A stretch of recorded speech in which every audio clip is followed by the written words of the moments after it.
Once again, we are on to the next team, on to the Las Vegas Raiders. A very tough Sunday, which remarkably could have turned around there with some of those final drives that we had against the Giants.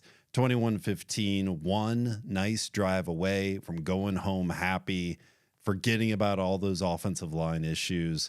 Eric, let's start with you. Looking forward here. A bit of a mess of a last game, maybe even more so than the Cowboys. Let's look forward to the Raiders here. Yeah, I mean, it was pretty rough. Compound that with Wyatt Teller being out for this game, and I don't even know who's going to be playing offensive tackle. You saw the type of disruption that Deshaun Watson had to deal with behind center and in the pocket. So this could be a long game. The Raiders still have Maxx Crosby, Christian Wilkins, and Robert Spillane on their front seven. Crosby being the most important of the three, who's been very good at rushing the passer. I can't envision the Browns dictating the tempo or the pace of this game, especially at the point of attack. That being said, one positive thing I guess I would say is that the Raiders have been falling behind early.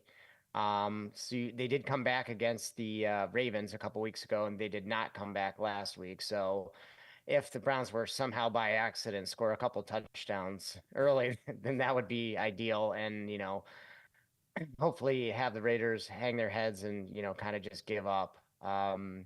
What we saw last week, Andy Dalton throwing for 319 yards, 3 touchdowns, Chuba Hubbard, 26 total touches with 169 yards from scrimmage. So anything that Panthers wanted to do on offense, they could pretty much execute against the Raiders. So there is a blueprint. It's just a matter of execution. And unfortunately, after that first play with the touchdown of Cooper, the Browns offense pretty much was dormant until midway of the fourth quarter. I mean, it's all about coaching and execution. The NFL is about adjustments. Once you start seeing things on film, you can kind of adjust from there. And it was pretty disappointing to see the lack of adjustments or the lack of improvement that we saw within last game. I'm hoping that we can see some type of improvement week to week with a different matchup. So, it's going to be unfortunately, a difficult test. One last thing I would say is Gardner Minshew, Aidan O'Connell are on the Daniel Jones level of ineptitude. However, we just lost to Daniel Jones. So normally that'd be a very confidence boost to Browns fans, but not so much. You would think the Browns have the coaching advantage, but hasn't been panning out either. So not a lot of upside, not a lot of positivity this week. But as the lines are in Vegas, it's supposed to be a close one. Morale at an all-time high here with Browns fans. Drew, things are not good with the Raiders either. They lost to the Panthers, who were in disarray as well. As we were joking about leading into that Giants game, Antonio Pierce saying that some of the players made a business decision to not perform at their top level or play. I don't know. It seems like the Raiders have it worse off than the Browns. Yeah, it's certainly an argument to be made for that. Going into that game, there was real talk that the Panthers might be one of the worst teams ever constructed, a team that might rival the 2016 Cleveland Browns. I don't know that that's warranted, but they're not a good team, and they scored plenty of points. They made Andy Dalton look like the Browns made Danny Dimes look, aka like Joe Montana in his prime. They're not a great team.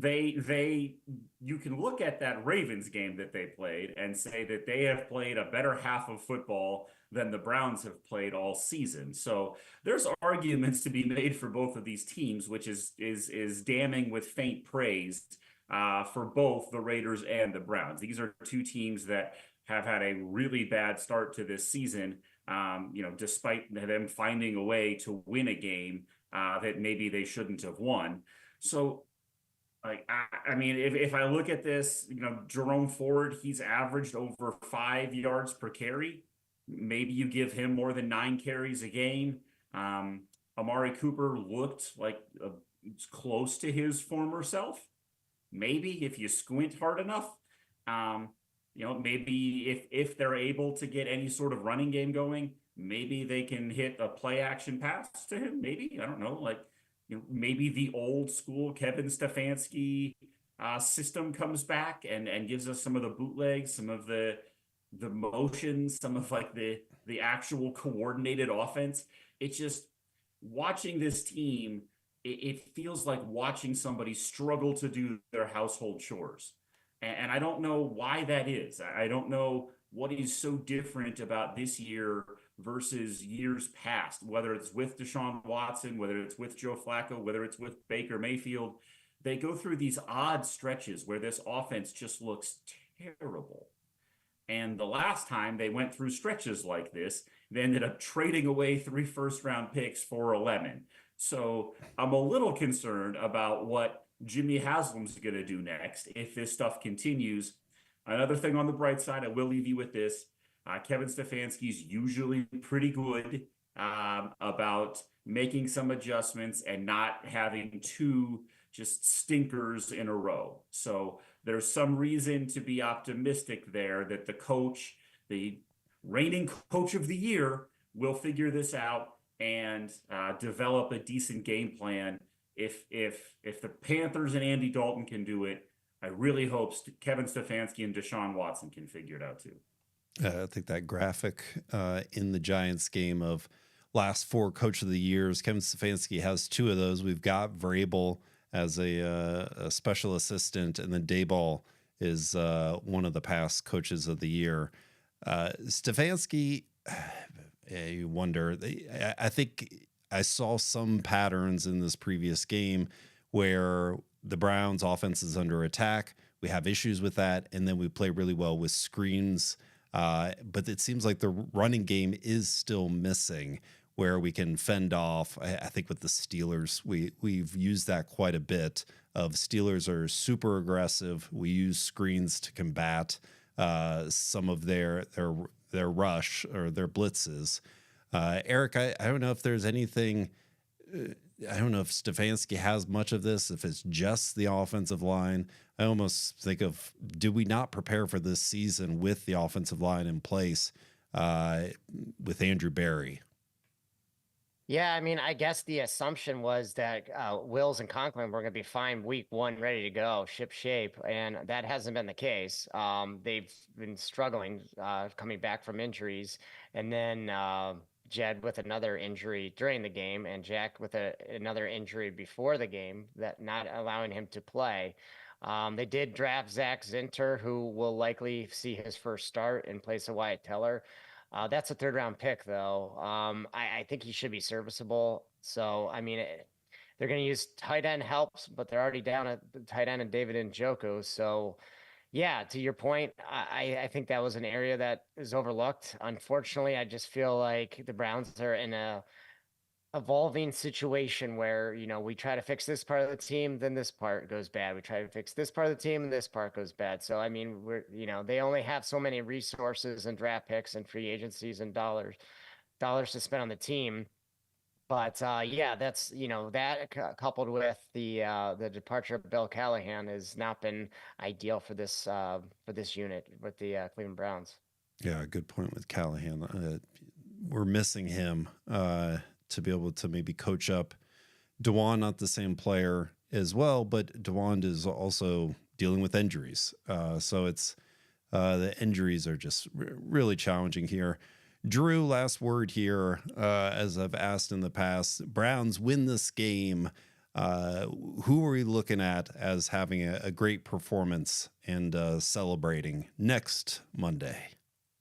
Yeah, I'll give you a name you probably don't expect here. I'll give you Jordan Hicks. He's played great. He's been a really good free agent addition for this team. They've used him well on disguised blitzes. He's got a lot of tackles for loss. He's played great.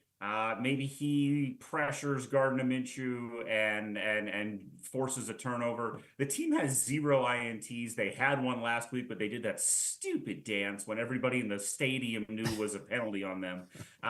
So I'm thinking that the Browns finally generate some turnovers and some pressure, and I'm thinking that maybe Jordan Hicks is a guy that can help lead to that. I'll go Jerome forward. Let's get some running going here. I think that's part of the equation. And yeah, Raiders secondary did not look very good against the Panthers. So would love to see some more big throws to Amari Cooper, to Jerry Jeudy. Great opportunity for the Browns offense. Let's see if they can get back on track this weekend. Go Browns. Okay.